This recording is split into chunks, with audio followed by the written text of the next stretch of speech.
I was standing in my childhood kitchen, holding my phone, staring at a group text about my parents' 40th anniversary party. My sister just replied to my question about the invitation with, "Only for family, Lillian." The words hit me like a punch. I was their daughter.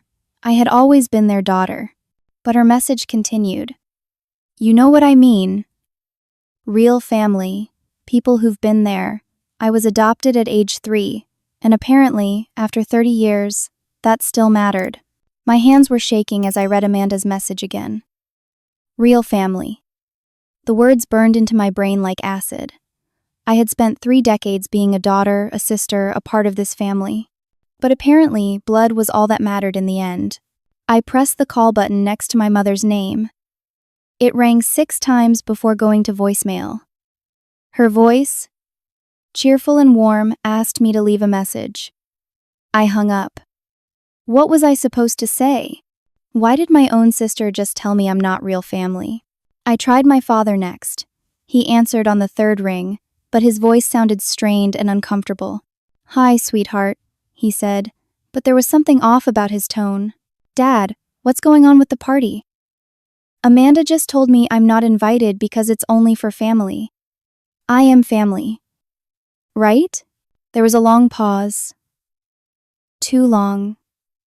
In that silence, I felt something inside me start to crack. "Your sister is handling the planning, sweetie. Maybe it's just, space limitations." Space limitations? I couldn't keep the disbelief out of my voice. "The party is at your house. You have that huge backyard. You've had barbecues with 50 people before." I know. It's just... "Look, I have to go. I'm late for something." "We'll talk later, okay?" He hung up before I could respond. I stood there in my apartment kitchen, staring at my phone like it was a foreign object. My father had never brushed me off like that. Never. We'd always been close. He taught me to ride a bike, helped me with my math homework, walked me down the aisle at my wedding 5 years ago before my divorce. I opened the group text again and scrolled through the full conversation. The guest list was right there, laid out in painful detail. Amanda, her husband Derek, their 3 kids.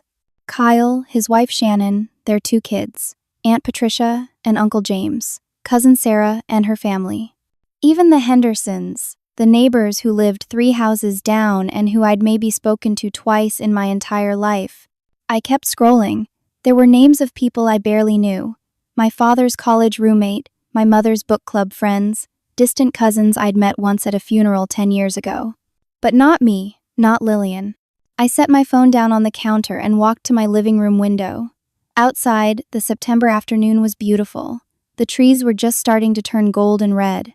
Normal people were walking their dogs, pushing strollers, living their regular Wednesday lives, and I was standing in my apartment, trying to understand why I'd been erased from my own family.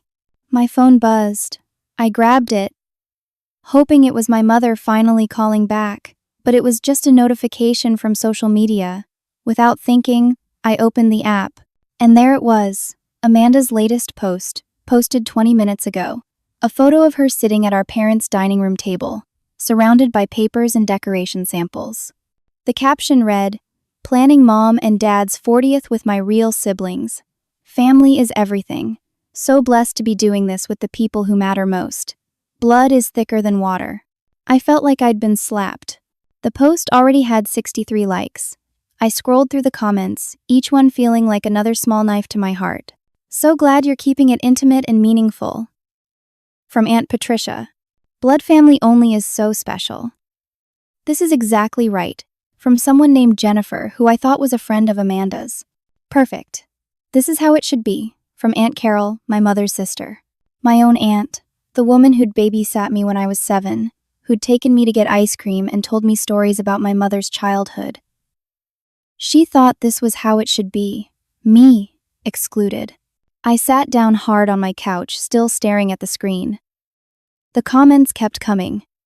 Family members, friends, neighbors, all agreeing that this party should be blood relatives only. All agreeing, without saying it directly, that I didn't belong. I thought about all the recent family gatherings, and suddenly things started clicking into place. At Easter dinner 5 months ago, when I'd walked into the living room and everyone had stopped talking. The way they'd all looked at me with these uncomfortable expressions before changing the subject, I'd thought I was being paranoid. At Kyle's birthday barbecue in July, when Amanda had organized a family photo and kept arranging people, but somehow there was never room for me in the shot. "We'll get one with you later," she'd said. We never did. At Sunday dinners over the past few months, the way conversations would shift when I arrived. The inside jokes I wasn't part of. The knowing looks exchanged across the table that excluded me. It hadn't been my imagination. This had been building for a while. They'd been pulling away from me, slowly enough that I'd convinced myself I was being oversensitive. But I wasn't. They had been planning this. Planning to make it clear that I wasn't really one of them. I looked at Amanda's post again. Real siblings. She'd capitalized it just to make sure everyone understood. Kyle was a real sibling. I was not. I set my phone face down on the coffee table and leaned back against the couch cushions. 30 years. I'd been part of this family for 30 years. I had memories of this family from the time I was 3 years old. My first conscious memory was of my mother braiding my hair and singing to me. My father teaching me to swim in the community pool. Christmases and birthdays and graduations and everyday dinners around that table where Amanda now sat, planning a party I wasn't invited to. How long had Amanda felt this way? Had she always resented me? We'd shared a room until I was 12. We'd played together, fought together, told each other secrets in the dark. Or at least I thought we had. Maybe she'd been pretending the whole time. My phone buzzed again, another like on Amanda's post, then another, then another. I picked it up and opened my laptop. I wasn't going to sit here and beg for an invitation. I wasn't going to plead with people who'd made it clear I didn't belong. If they didn't want me at their party, fine. I'd make my own plans. I pulled up a travel website and started searching. The party was in 4 days, on Saturday. I typed in solo travel destinations, Pacific Northwest, and started scrolling through options. Portland looked beautiful. The Oregon coast, mountains and ocean and forests where I could be alone and not have to think about the fact that my family had just collectively decided I didn't matter. I found a boutique hotel in Portland with availability. 1 week checking in Friday morning, the day before the party. It was expensive, but I had the money. I'd been saving up for a new car, but this felt more important right now. I needed to be anywhere but here. I clicked book now before I could change my mind. If they wanted only family at their party, they could have it. And I'd be somewhere beautiful, choosing myself for once, instead of waiting around for people who would never choose me. 3 days passed in a blur. I didn't hear from my parents. Kyle sent one text asking if I was okay, but when I asked him about the party, he just replied, "Amanda's handling it." You know how she is. Like that explained everything. Like that made it okay. I packed my bags Thursday night. Comfortable clothes for hiking. A journal I'd been meaning to fill. A novel I'd been too busy to read. Everything I needed to spend a week alone, healing from a wound I was only beginning to understand the depth of. Friday morning, I loaded my car and started the drive. From my apartment in suburban Philadelphia to Portland, Oregon, was about 3,000 miles. I'd fly, of course. I wasn't driving across the country, but as I drove to the airport, I felt like I was driving away from more than just a city. I was driving away from the people who raised me and the family I thought I had. The flight was long. I had a layover in Denver, which gave me too much time to think. I kept checking my phone, some pathetic part of me still hoping my mother would call and say there'd been a misunderstanding. That, of course, I was invited, that Amanda had made a mistake. But my phone stayed silent, except for work emails and a text from my friend Harper asking if I wanted to get dinner next week. I landed in Portland just after 6 in the evening local time. The air was different here, cooler and cleaner than the humid East Coast air I was used to. I picked up my rental car and drove to the hotel, a charming boutique place in the Pearl District that looked nothing like anywhere I'd been before. The room was beautiful. Exposed brick walls, a huge, comfortable bed, a window overlooking the street below where people were heading to dinner and drinks, their Friday night just beginning. Normal people with normal families who probably didn't question whether they belonged. I ordered room service and ate alone, staring at my phone. Tomorrow was the party. Right now, back home, Amanda was probably doing final preparations, hanging lights in the backyard, arranging flowers, making sure everything was perfect for the family celebration I wasn't part of. I turned off my phone and went to bed. Saturday morning, I woke up determined to enjoy myself. This was supposed to be empowering, right? I was choosing myself. I was on an adventure. And Fusu. On. I was exploring a new city and proving I didn't need them. I spent the morning walking through Powell's books, getting lost in the endless shelves. I had coffee at a tiny cafe where the barista had purple hair and kind eyes. I walked through the Japanese garden and tried to find peace in the carefully arranged stones and perfectly pruned trees. But everything reminded me of what I was missing. A family taking photos by the koi pond, the parents laughing while their kids posed, a couple holding hands, talking about visiting his parents next weekend, a group of women having brunch, toasting to someone's mother's birthday. I left the city Sunday morning and drove to the coast. Cannon Beach was stunning. The famous Haystack Rock rose from the sand like something from another world. The ocean stretched out forever, gray and powerful under cloudy skies. I hiked along the cliffs, the wind whipping my hair around my face. The party was happening right now. Or maybe it was over. I didn't know. I turned off my phone's data to avoid seeing any posts about it. I didn't want to see the photos of everyone celebrating together. Everyone except me. That's when my phone rang. I'd turned off data but not the phone itself, and somehow I still had service out here on the cliffs. The number was unknown. I almost didn't answer. But something made me press accept. "Lillian, dear?" The voice was elderly, shaky but familiar. It took me a second to place it. "Grandma Margaret?" "Yes, dear. I'm so glad I reached you. I wasn't sure if you'd answer." My grandmother was 86 years old and mostly stayed in her assisted living facility in Harrisburg. She rarely called anyone. Her arthritis made using the phone difficult, and she preferred visits to phone calls.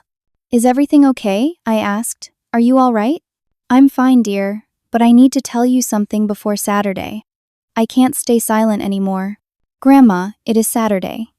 "Saturday afternoon." "Oh," she sounded confused for a moment. "Well then, I'm almost too late. Lillian, there's something you need to know. Something about why you weren't invited to the party."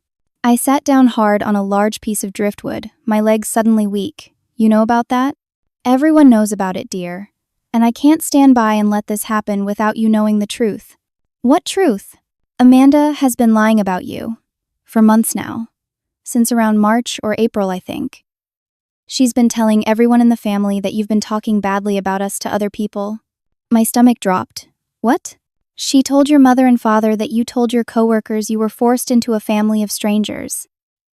That you regret being adopted. That you wish you'd never been part of our family." "That's not true." I stood up, pacing along the cliff's edge. "I never said anything like that. I love this family. I've always loved this family." "I know, dear. I didn't believe it for a second, but Amanda was very convincing. She showed people screenshots of text messages, supposedly from you, saying terrible things about all of us. I never sent any messages like that. Grandma, those had to be fake. I believe you, but everyone else believed her. They thought if you felt that way, they shouldn't force you to be part of family events. So they decided to make the party just for people who actually wanted to be there." I felt tears burning in my eyes. "So they cut me out because Amanda lied about me?" "Yes, and that's not all, Lillian. There's something else." I waited, my heart pounding. "Amanda is planning to announce something at the party today. She's been named the sole executor of your parents' estate. They changed their will 3 months ago. She's going to inherit the family home and have control over everything." "What? Why would they do that?" "Because Amanda convinced them that you'd just sell everything and forget about them.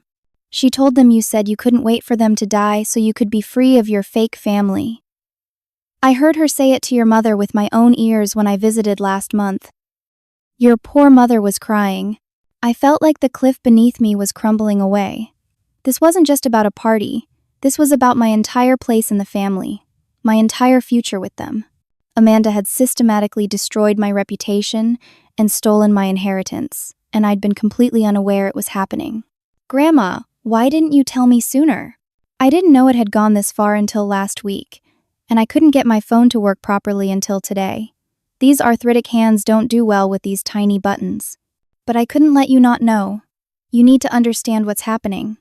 We talked for a few more minutes. She told me she loved me, that she'd always loved me since the day I joined the family. That blood didn't matter one bit to her. Then her caregiver came to take her to dinner and we had to hang up. I sat on that cliff overlooking the Pacific Ocean, hundreds of miles from home, while my family celebrated without me. They were celebrating based on lies. They'd rewritten their will based on lies. They'd cut me out of their lives based on lies my sister had told. And I was out here, unable to defend myself, unable to tell them the truth. By the time I got back, it would be too late. The damage would be done. Amanda's announcement would be made. Everyone would believe I didn't care about them. I looked out at the ocean, at the waves crashing against the rocks far below. The party was happening right now. Amanda was probably standing in the backyard I'd played in as a child, telling everyone about her new role as executor. Accepting congratulations. Playing the perfect daughter while I was cast as the ungrateful adopted child who wanted nothing to do with them. I pulled my knees up to my chest and wrapped my arms around them, making myself small against the wind. For the first time since this all started, I let myself cry. Not quiet tears, but deep, wrenching sobs that were torn away by the ocean breeze. I'd lost my family, not to death or distance, but to lies and prejudice I'd never even seen coming, and I had no idea what to do about it. I spent the next 3 days hiking, driving along the coast, trying to find peace in the stunning landscape around me. I watched the sunset from Ecola State Park. I walked the beach at low tide, looking at tide pools full of purple sea stars and bright green anemones. I ate alone in small coastal restaurants, ordering clam chowder and fish and chips, trying to enjoy the flavors, but tasting nothing but my own hurt. I didn't call home. What would I say? I had no proof Amanda had lied. It would be my word against hers, and clearly, she was more believable than I was. I thought about just never going back. About starting over somewhere new where nobody knew me and I wouldn't have to explain why my own family didn't want me. Portland was nice. Or maybe Seattle. Maybe I could transfer to a different branch of my law firm, start fresh, leave all of this behind. By Wednesday morning, my 6th day of travel, I'd almost convinced myself that was the answer. I was having breakfast at a small cafe in Astoria, overlooking the Columbia River where it met the Pacific. The coffee was strong and hot. The eggs were perfectly cooked, and the morning sun was breaking through the clouds in long golden rays. My phone, which I'd finally turned back on the night before, sat face up on the table next to my plate. I was expecting some work emails, maybe a message from Harper asking how my trip was going. Instead, it exploded. First, Amanda's name flashed across the screen, then my mother, then my father, then Kyle, all within the span of about 3 minutes. I stared at the phone like it might bite me. Why were they all calling? What could possibly be important enough for all of them to call me now, after a week of silence? I let them all go to voicemail. A minute later, a text from my mother appeared. "Lillian, please answer. Emergency. We need you. Please." An emergency. My first thought was that something had happened to Grandma Margaret. My heart seized with fear. I called my mother back immediately. She answered on the first ring. The sound that came through the phone was barely human.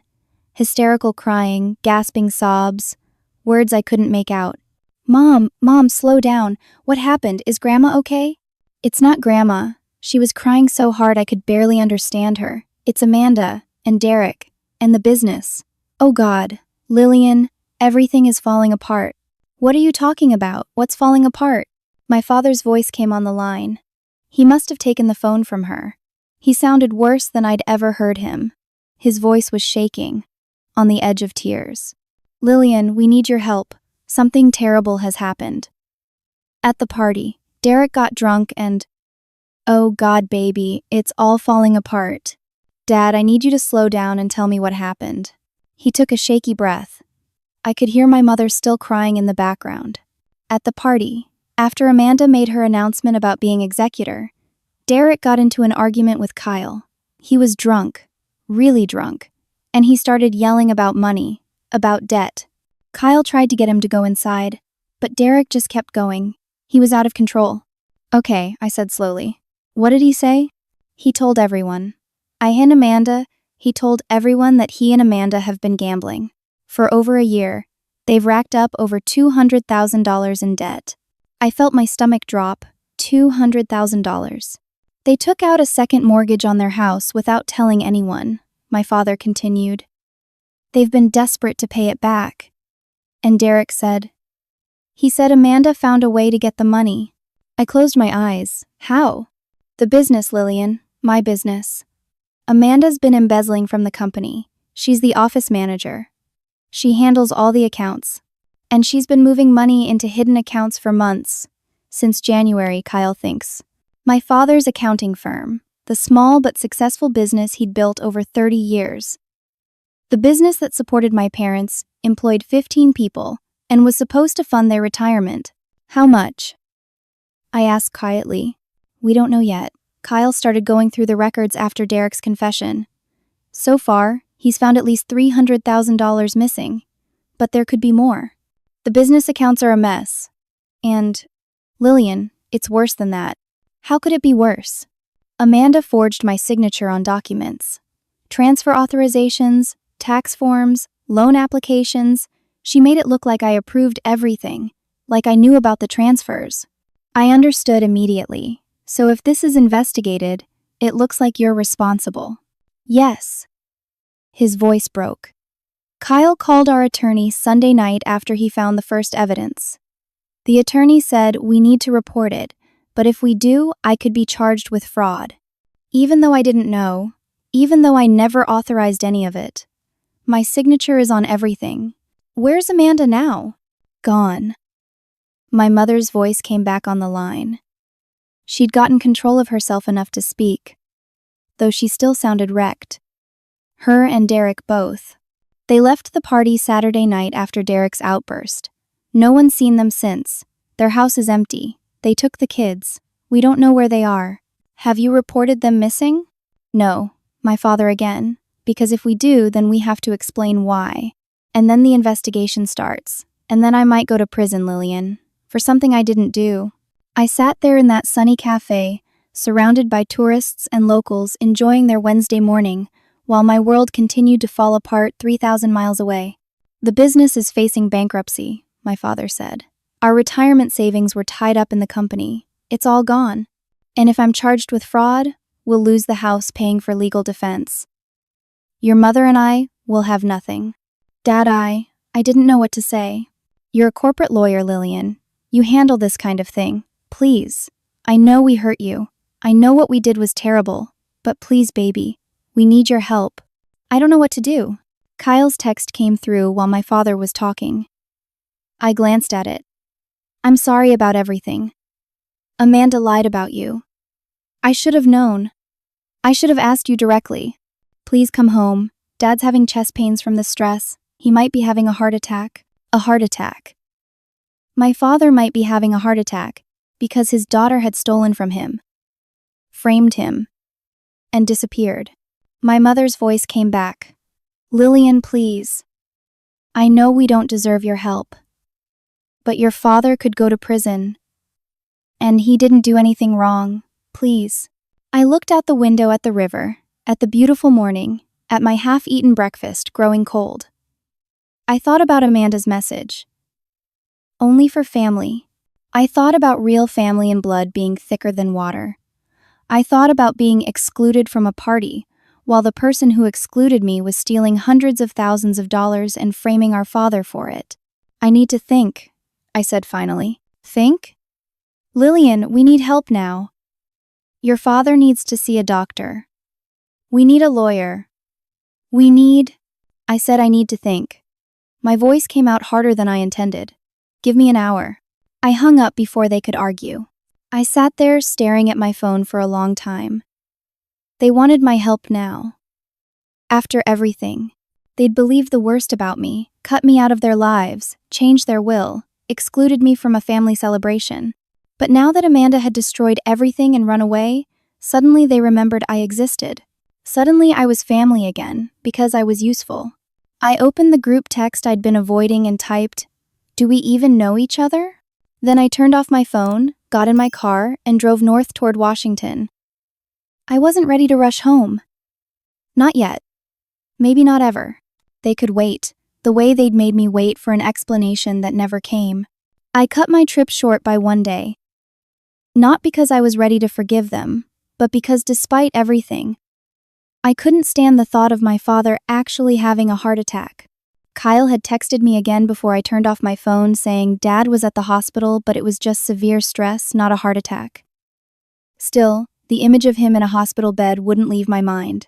I drove back to Philadelphia Tuesday afternoon, going straight to my apartment instead of my parents' house. I needed my own space, my own territory, before I dealt with them.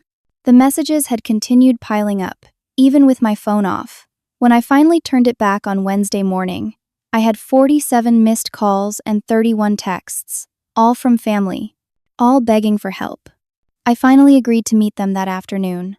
Not at their house, at a neutral coffee shop halfway between my apartment and theirs. I told them we'd talk about what I might be able to do, but I wasn't making any promises. When I walked into the coffee shop, I almost didn't recognize my father. He'd aged 10 years in the week since I'd left. His face was gray, his eyes sunken. He looked like a man who'd been hollowed out from the inside. My mother wasn't much better. Her eyes were red and swollen, her hair unwashed. Kyle sat beside them, looking guilty and exhausted. I sat down across from them and waited. My father spoke first. "Thank you for coming." I nodded but didn't say anything. "I know we don't deserve your help," he continued. "I know what we did to you was unforgivable.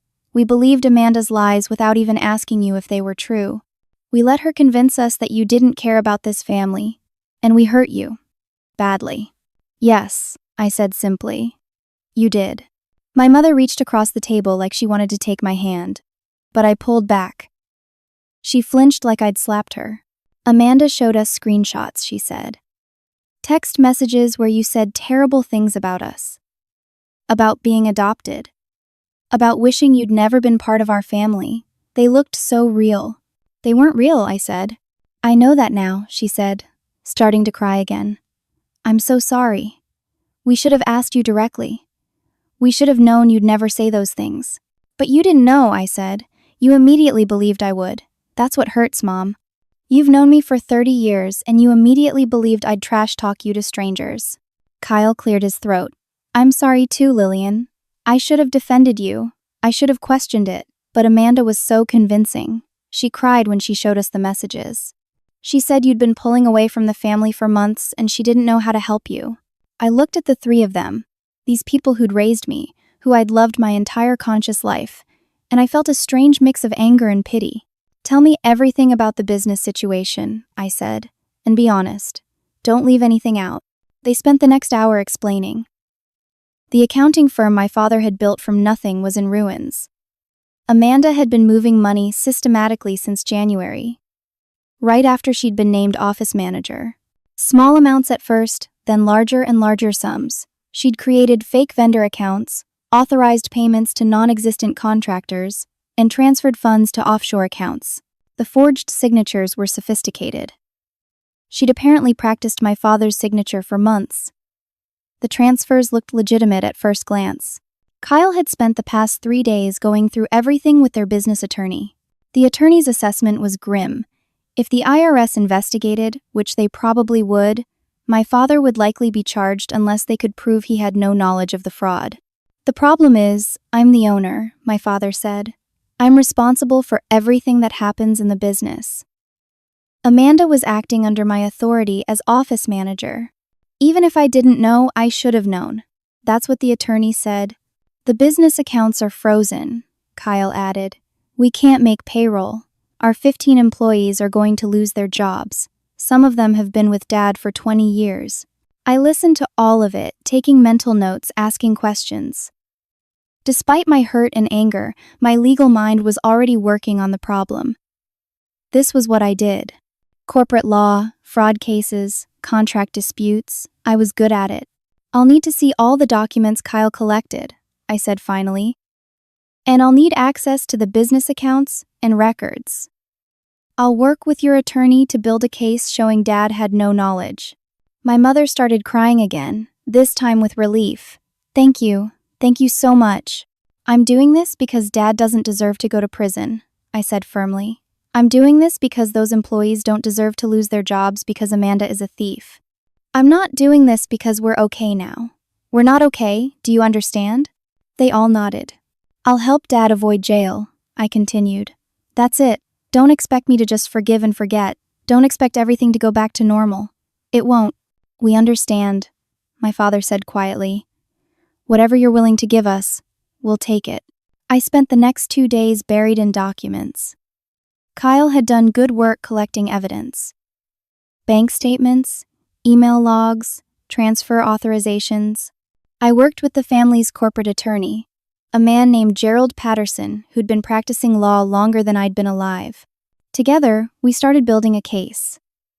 The evidence showed a clear pattern. Amanda had been careful at first, but as her debt grew more desperate, she'd gotten sloppy. There were emails where she'd sent transfer requests to the bank from her personal email instead of the business account. There were timestamps showing transfers approved while my father was provably somewhere else. There were signatures that, upon close examination, had subtle differences from my father's real signature. It was looking good. Not perfect, but good. We might actually be able to prove my father was a victim, not a perpetrator. On Friday afternoon, 5 days after that first desperate call, I was sitting in my apartment reviewing another stack of documents when my phone rang. Unknown number. Again. I almost didn't answer, but something made me pick up. Lillian? The voice was shaky, tearful. Amanda. Every muscle in my body tensed. What do you want? I'm so sorry. She was crying. I messed up everything. I know you probably hate me, and you should. But I need help. I'm scared. Where are you? A motel. Somewhere in Pennsylvania. I don't even know where exactly. Derek left me. Her voice broke into sobs. He took his share of the money and left. He said I was dead weight.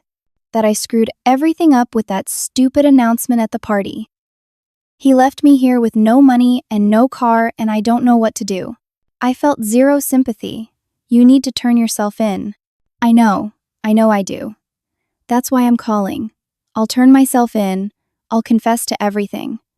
I'll tell them Dad didn't know anything. I'll clear his name. But Lillian, I need you to come get me. I'm scared to go back alone. I don't have money for gas or a bus ticket. Please, you're my sister. I know I don't deserve to ask, but please. My mind was racing.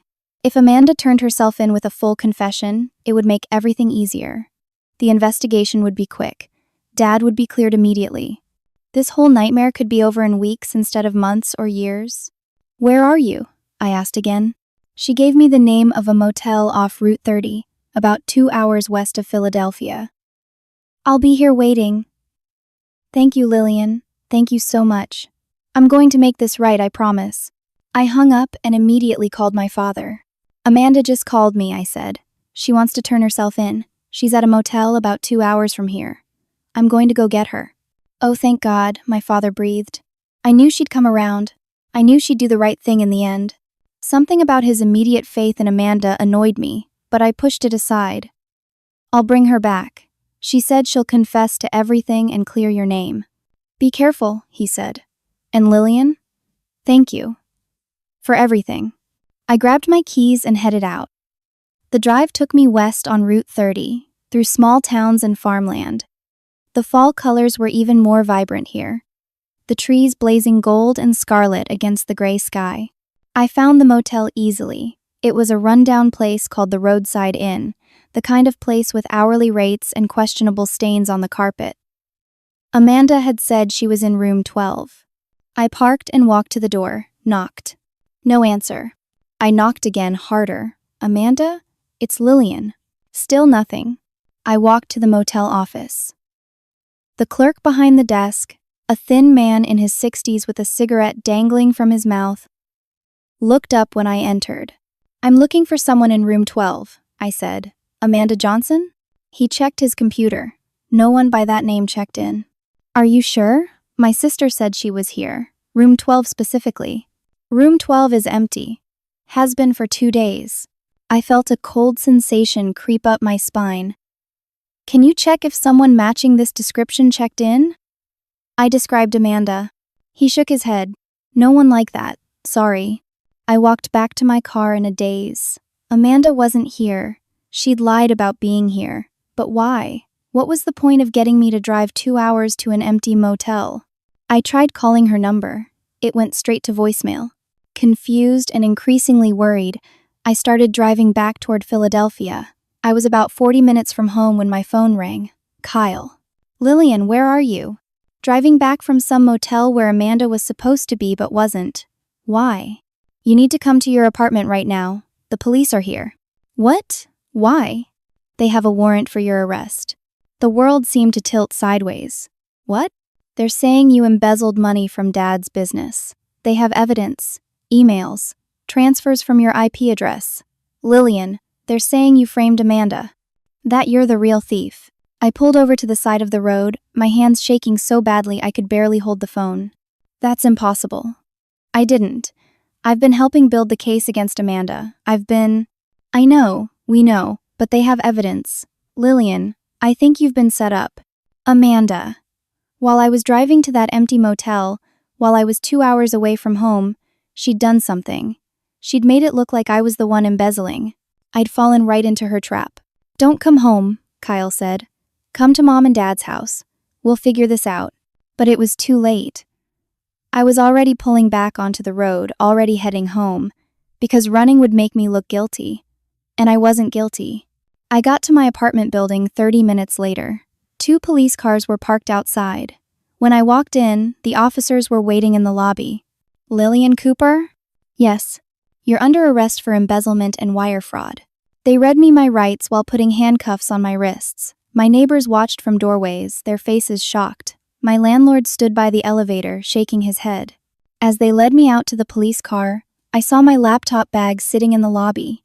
They'd already been in my apartment. They'd already taken my computer.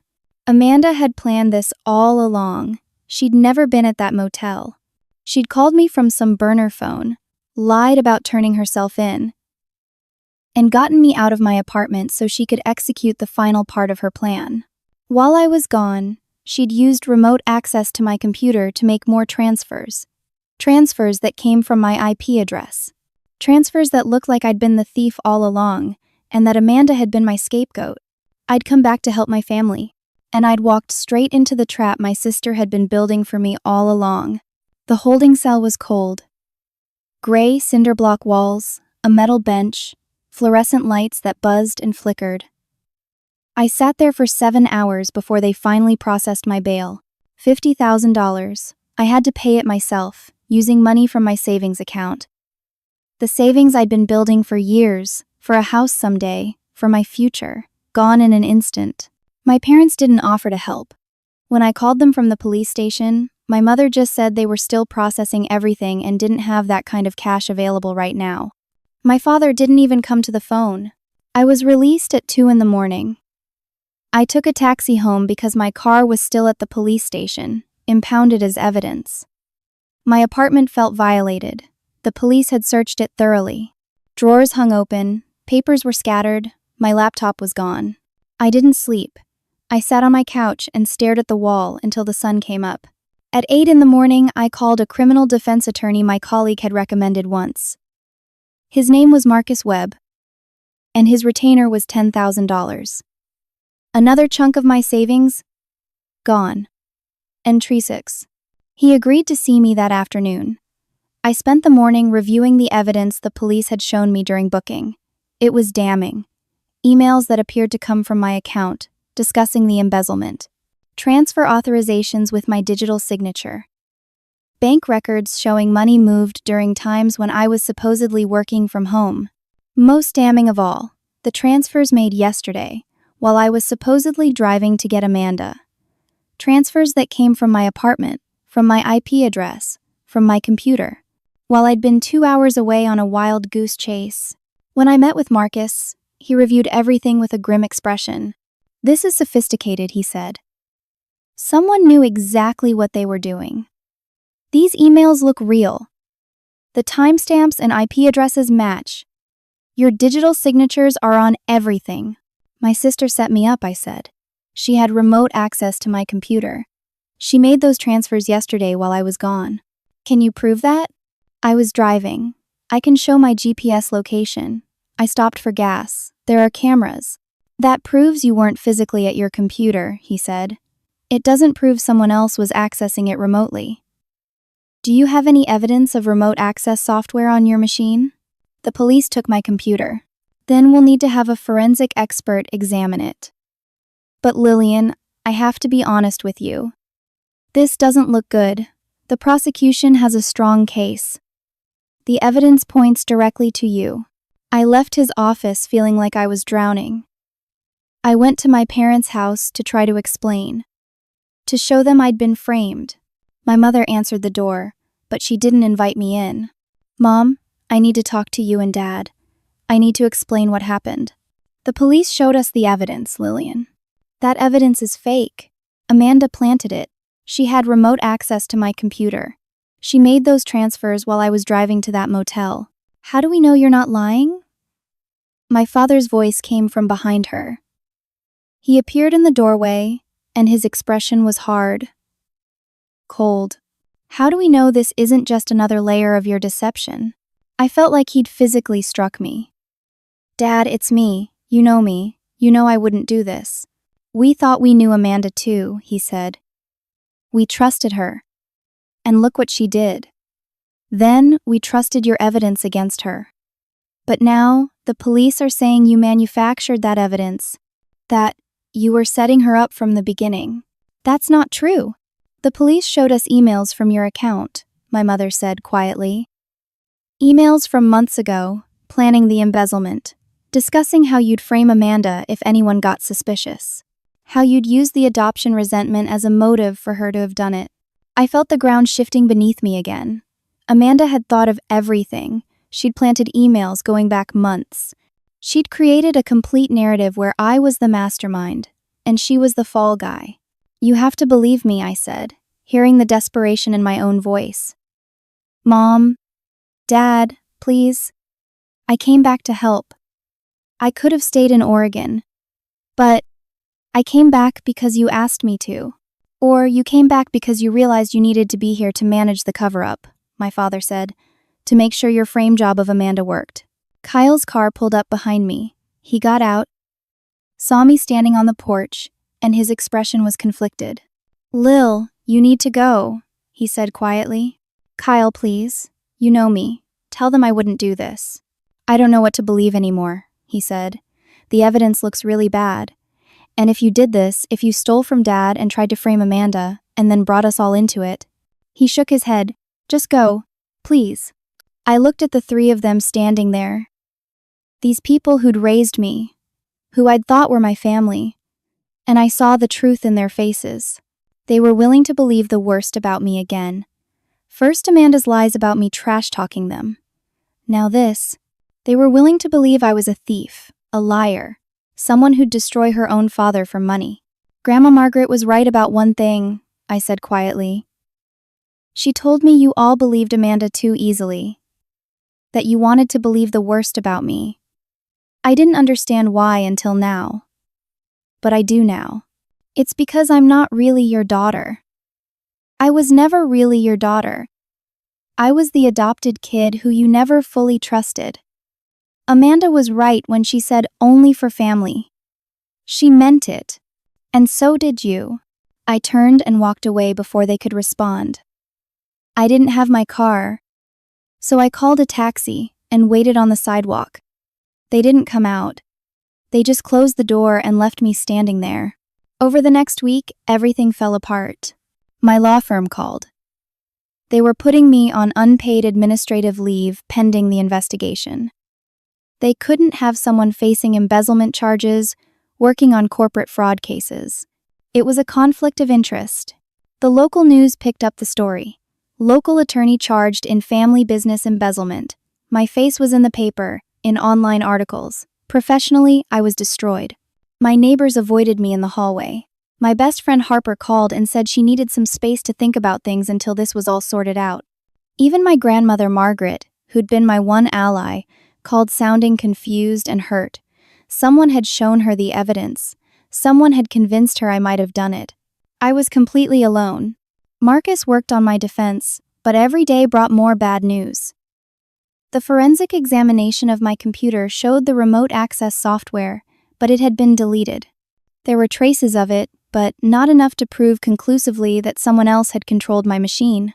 Amanda had covered her tracks well. The prosecution's case was building. They had emails, transfers, timestamps, digital signatures. They had a motive too. According to their theory, I'd resented being the adopted child, resented Amanda getting the executor position, and decided to steal the money and frame her for it. It was a neat narrative, convincing, almost impossible to disprove. I was looking at 15 years minimum if convicted. My attorney said a plea deal might get it down to 7, but I'd still lose my law license, my career, any hope of a normal life. 2 weeks after my arrest, I was sitting in my apartment, staring at legal documents I could barely focus on, when an email arrived from an unknown address.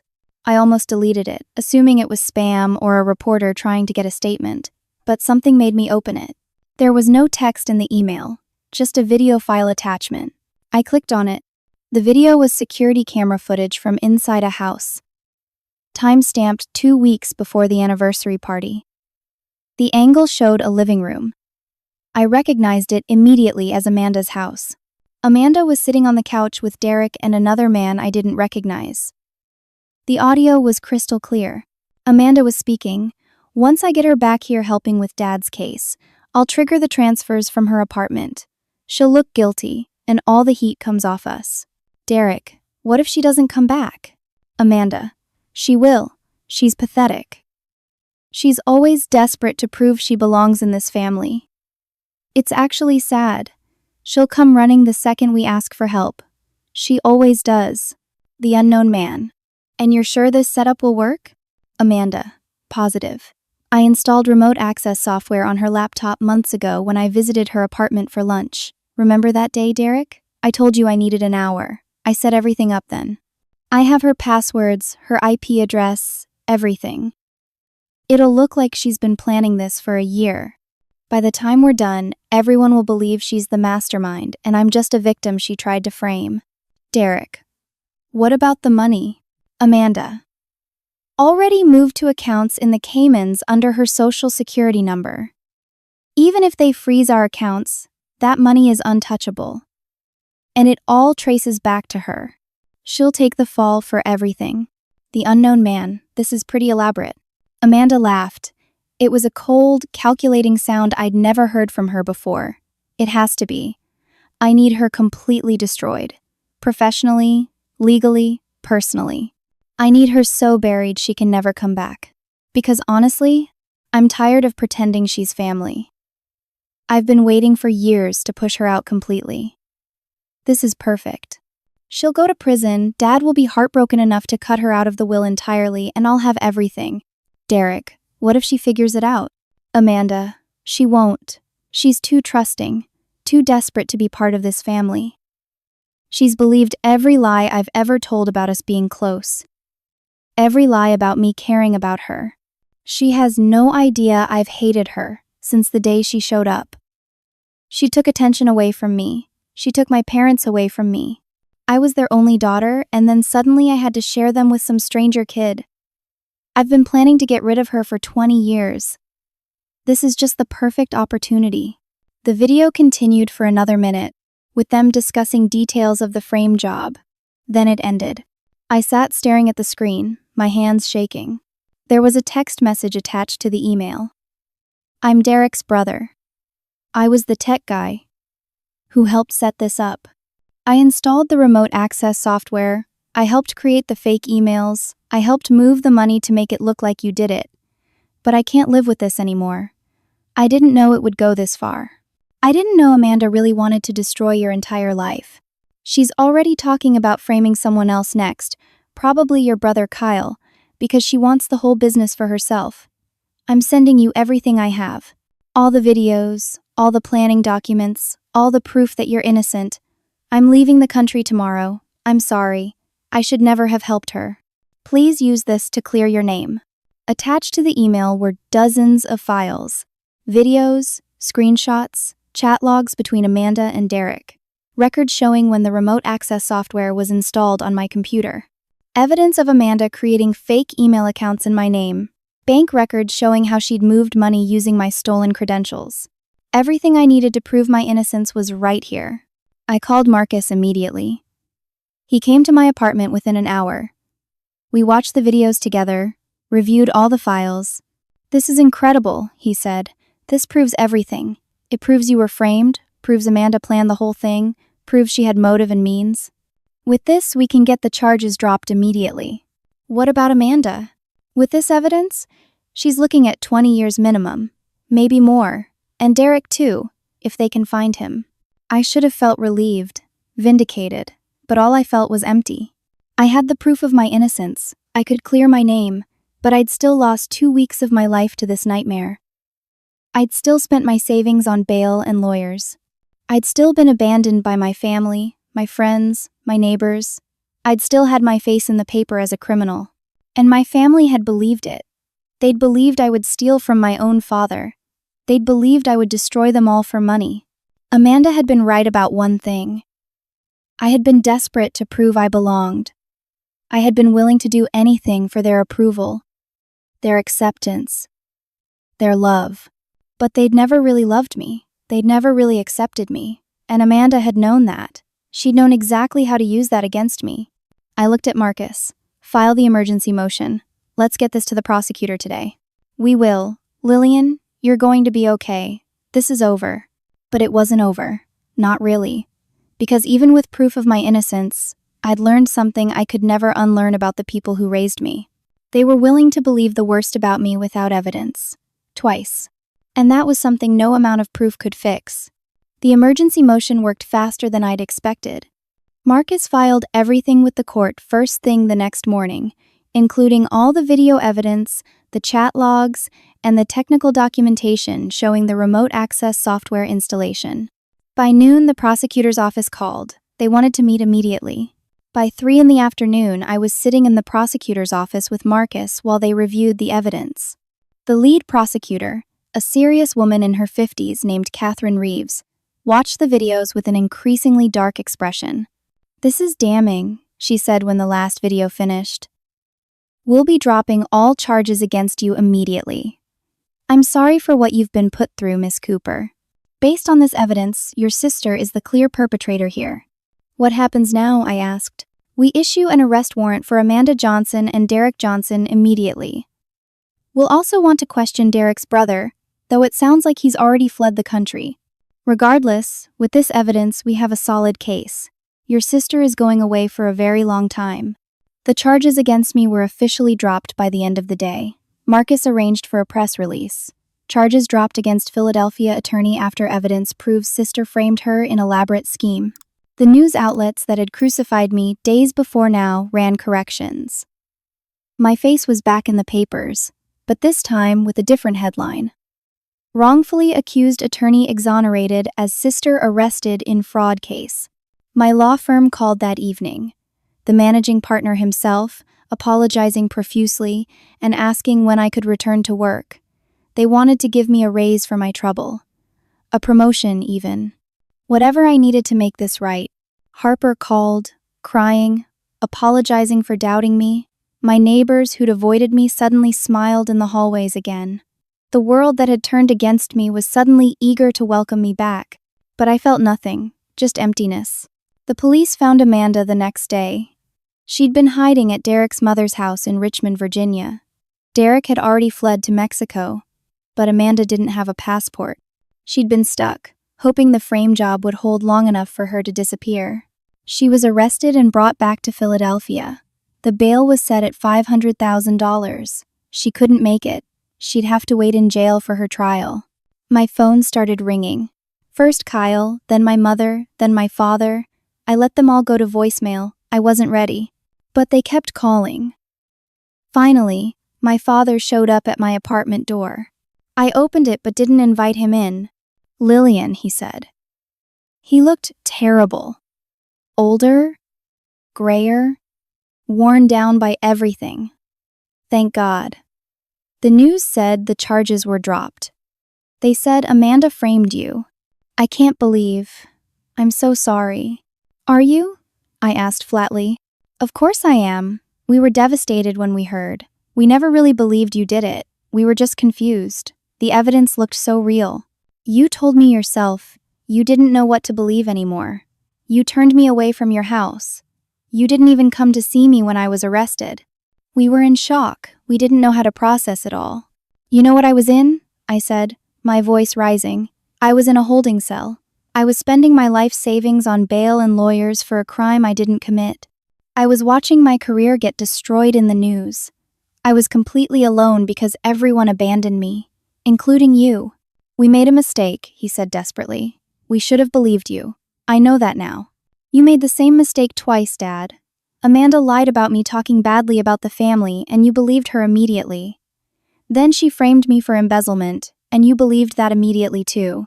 Both times, you never even asked me if it was true. You just accepted the worst possible version of who I am. I'm sorry. I'm so sorry. Please, Lillian, let us make this right. How? I asked. How are you going to make this right? You can't give me back those 2 weeks. You can't undo the newspaper articles or the damage to my reputation. You can't take back the fact that you chose to believe Amanda over me. Twice. Then what do you want from us? He asked, and there was a note of frustration in his voice.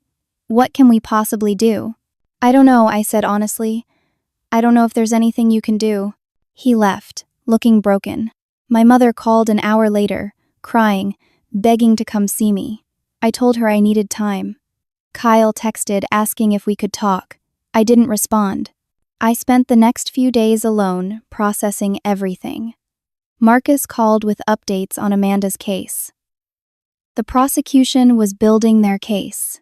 With the video evidence and the technical proof, it was open and shut. Amanda would plead guilty or go to trial and lose. Either way, she was facing serious prison time. I felt nothing about that either. No satisfaction, no vindication, just emptiness.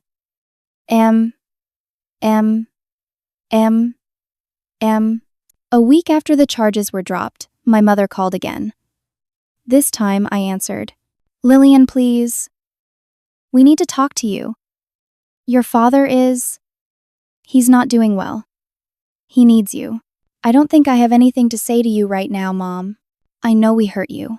I know we made terrible mistakes. But we're family. We need to get through this together. Are we family? I asked, because it didn't feel like it when you shut the door in my face. Please, come to the house. We have something we need to ask you. Against my better judgment, I agreed. I drove to their house the next afternoon. They were all there, my mother, my father, Kyle, and his wife Shannon, and their attorney, Gerald Patterson. That should have been my first warning. We sat in the living room, the same room where I'd played as a child, where we'd celebrated Christmases and birthdays and ordinary Sundays. Now it felt like hostile territory. Thank you for coming, my father said. He looked even worse than before. We've been talking with Gerald about Amanda's situation. Okay, I said carefully. She's been charged with multiple felonies, Gerald said. Embezzlement, wire fraud, forgery. The prosecution is pushing for the maximum sentence. She's looking at 15 to 20 years in prison. I know that, I said. That's what she deserves. She's still family, my mother said softly. I felt my blood run cold. What are you saying? The kids, Kyle jumped in. Amanda's kids. They're 8, 6, and 4 years old. They don't understand any of this. If Amanda goes to prison for 15 years, they'll grow up without their mother.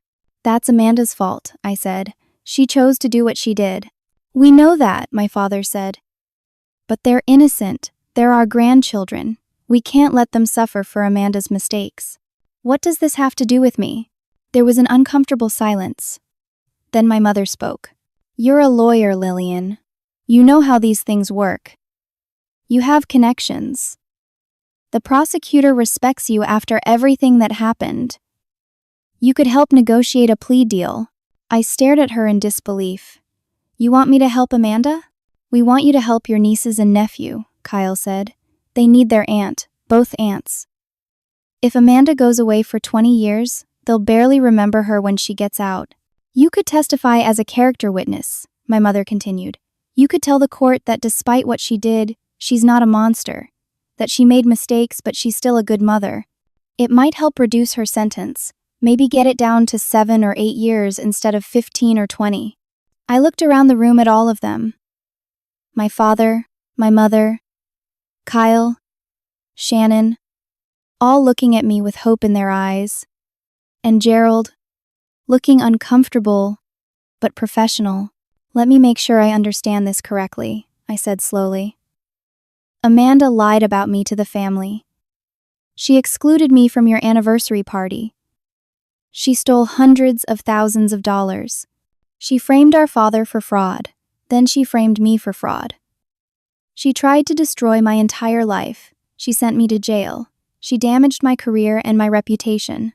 And now you want me to help her get a lighter sentence? She's family," my mother said. "She made terrible mistakes, but she's still your sister." "I thought I wasn't family," I said. "I thought it was only for real family. Blood family." "That's what Amanda said. That's what you all believed." "That was wrong," my father said. "We know that now. You are family, you always have been, and now we need you to do what family does. Help each other in times of crisis." "Where was this attitude when I was in crisis?" I asked. "When I was arrested? When I needed you to believe me?" "We made a mistake," Kyle said. "We're asking you to be the bigger person here, to not make the same mistake we did, to choose family." I stood up. "No. Lillian, please," my mother started. "No," I repeated. "I am not going to help Amanda. I am not going to testify for her. I am not going to ask the prosecutor to go easy on her. She tried to send me to prison for 15 years. She was willing to destroy me completely. Why would I lift a finger to help her now?" "Because you're better than she is," my father said. "Because you're the good daughter. The one who always does the right thing." And there it was, the truth underneath everything. I was the good daughter, the one who was supposed to sacrifice, the one who was supposed to put everyone else first, the one who was supposed to forgive and forget and make everything okay. Because that's what adopted children do, right? They're so grateful to be part of the family that they never make waves. They never demand equal treatment. They accept whatever scraps of love and loyalty they're given and say thank you. "I need to think about this," I said quietly. "I need time." "There isn't much time," Gerald said. "The plea negotiations are happening now. If you're going to help, it needs to be soon." "Then I guess Amanda will have to face the consequences of her actions," I said, "because I'm not rushing to save her." My mother started crying. My father looked angry. Kyle just looked defeated. I walked out of their house, got in my car, and drove away. And for the first time in weeks, I felt something other than emptiness. I felt clarity. They would never see me as equal. They would always see me as the grateful adopted daughter who should be happy with whatever they gave her, who should forgive any slight, accept any hurt, sacrifice anything for the real family. But I was done with that. I was done being the good daughter who bent herself into knots trying to earn love that should have been freely given. I was done with all of it. I didn't call them the next day. Or the day after that, I let them wait. The way I'd waited for explanations and apologies that never came. I spent that time thinking. Really thinking. Maybe for the first time in my life. About what I wanted and what I deserved. 3 days after that meeting, I sat down at my computer and wrote an email. I sent it to my mother, my father, Kyle, and for good measure, about 20 other extended family members who'd been part of this whole mess. People who'd liked Amanda's real family post. People who'd believed the lies. People who'd abandoned me when things got hard. I wrote, "I've had a lot of time to think over the past few weeks. Time to reflect on my place in this family, or lack thereof. I need to say some things, and I need you all to hear them.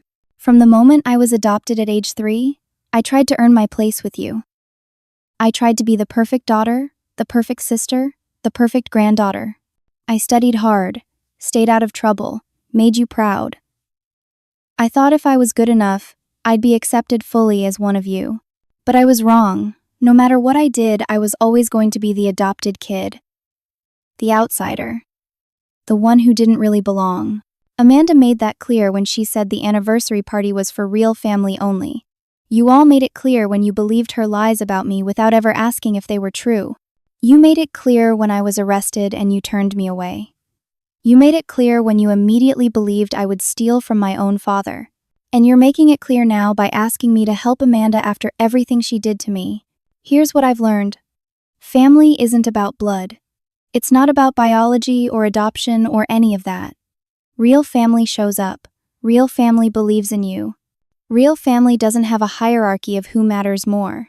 You've shown me repeatedly that I don't belong in your version of family. And you know what? You were right. I don't belong there. Because I deserve better. I deserve people who believe me when I say I'm innocent. I deserve people who don't abandon me when things get hard. I deserve people who see my worth without me having to constantly prove it. So, I'm done. I'm done trying to earn a place I should have had by default. I'm done sacrificing myself for people who wouldn't do the same for me.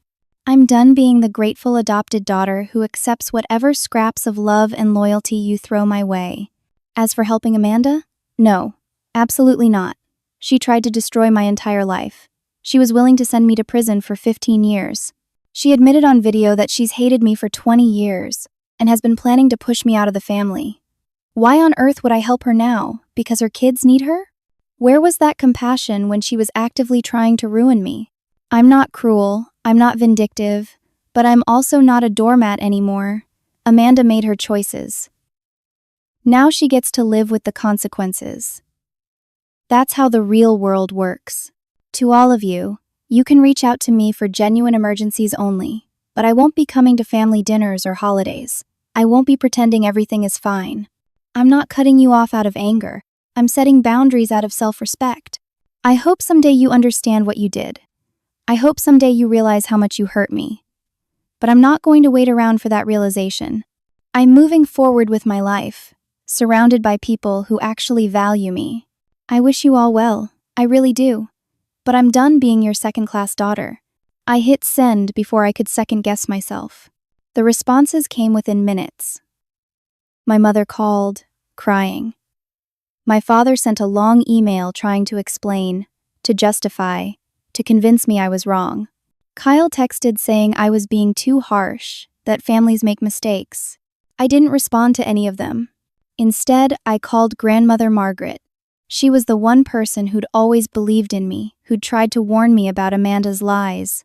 I'm proud of you, she said when I told her what I'd done. You're finally putting yourself first. That's what you should have done years ago. I feel guilty, I admitted, like I'm being selfish.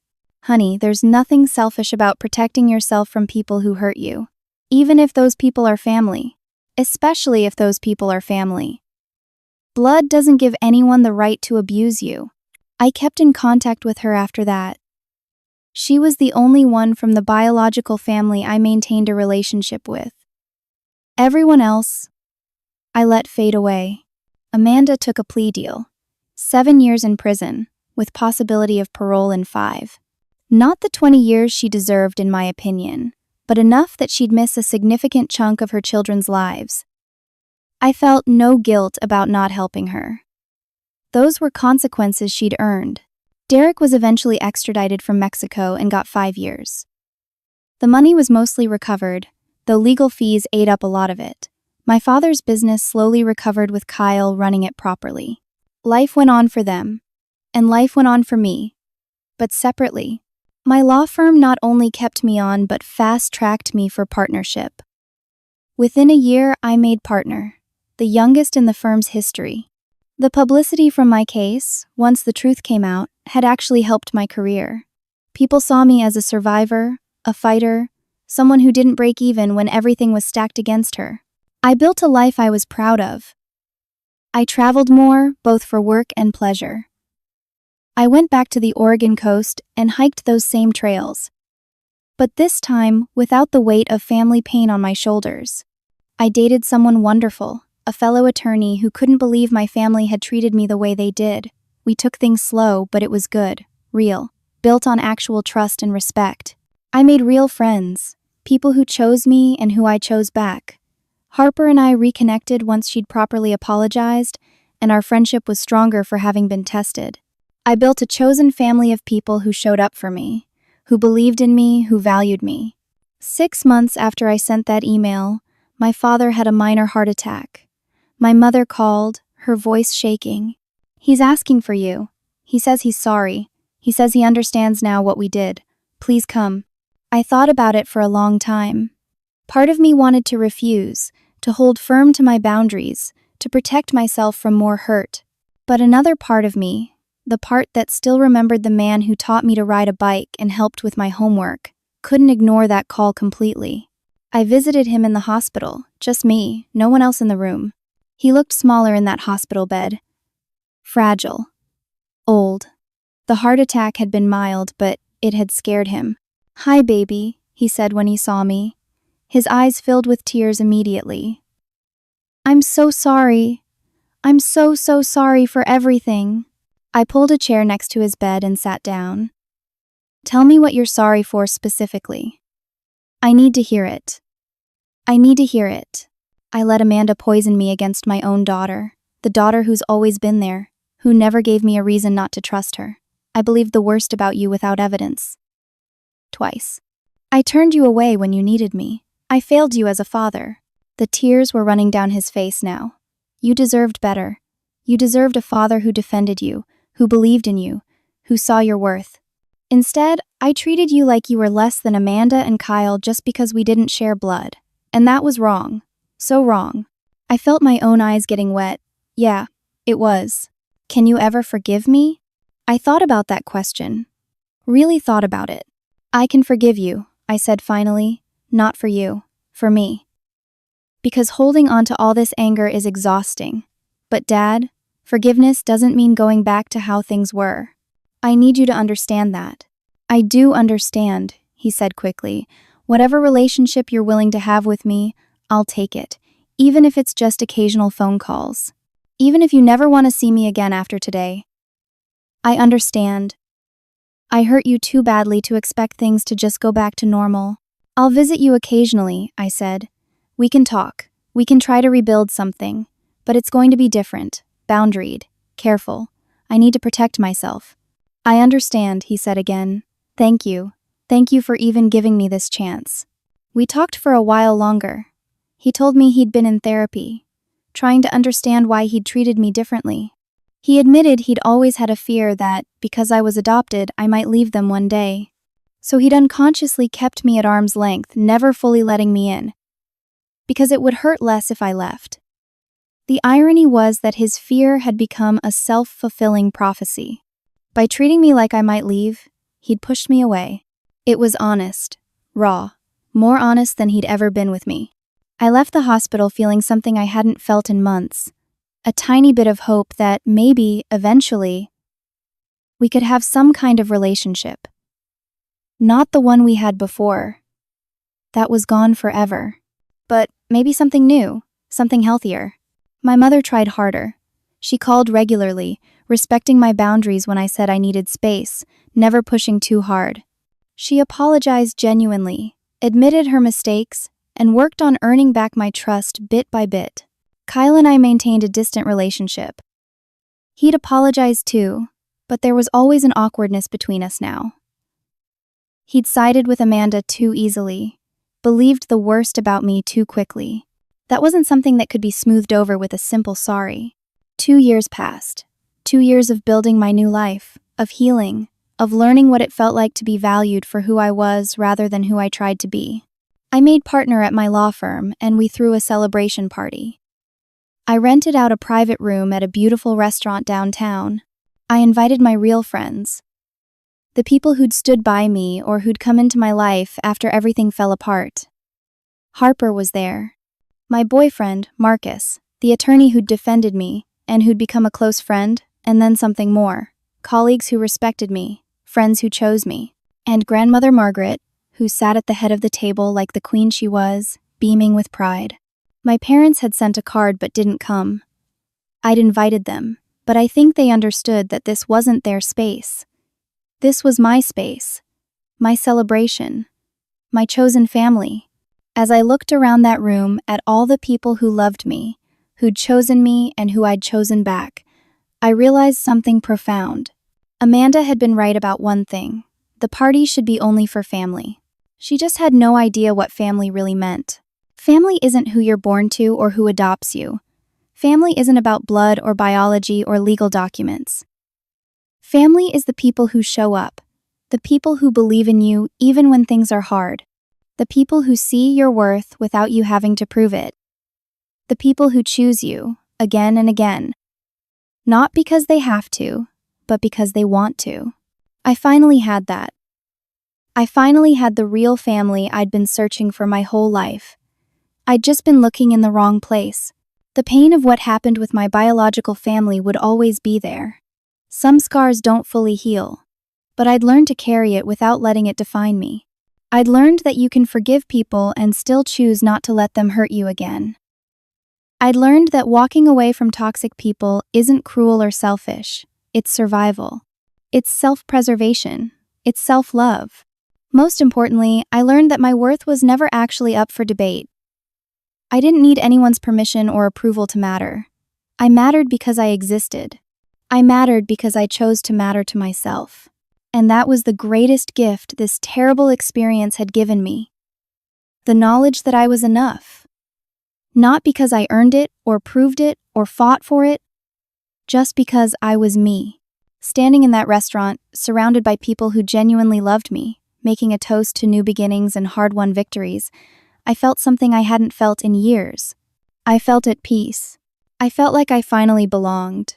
Not because someone had decided to include me, but because I'd decided to include myself in a life worth living, a life surrounded by real love, real family, real belonging. And that made all the pain worth it. Because sometimes the family you're born into teaches you the most important lesson of all, that you deserve to be chosen, to be celebrated, to be loved without conditions. And if they can't give you that, you have every right to find people who will. I did, and I've never been happier. So let me ask you something. Have you ever had to set boundaries with family members who didn't treat you with the respect you deserved? How did you find the courage to put yourself first? I'd love to hear your stories in the comments below. If this story resonated with you, please give it a like and subscribe to hear more stories about finding strength in difficult situations. Share this with anyone who might need to hear that it's okay to choose themselves, even when it's hard. Thank you for listening to my story. I hope it reminds you that you are worthy of real love, real respect, and real belonging. And if the people in your life can't see that, maybe it's time to find people who can. Take care of yourselves. You deserve it.